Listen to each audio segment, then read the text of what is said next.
Hello, Shri Swami समर्थ. नीता आर्ट्समध्ये आपलं स्वागत आहे. सर्वांना होळी पौर्णिमेच्या हार्दिक शुभेच्छा.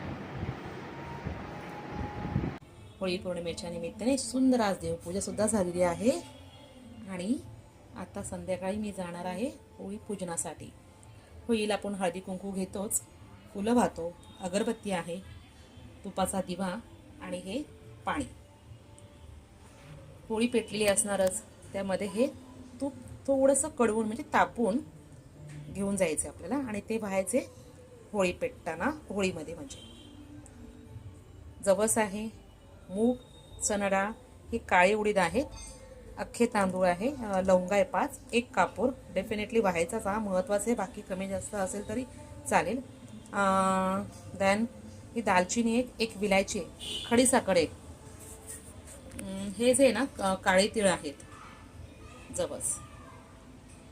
हे सगळं साहित्य घेऊन आपल्याला होळीकडे जायचे, छान पूजा करायची होळीची, तिला पूर्णाचा नैवेद्य दाखवायचा आहे.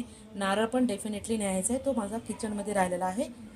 मी आली देवघरामध्ये, इथे नारळ पण कंपल्सरी आहे. Okay, thank you.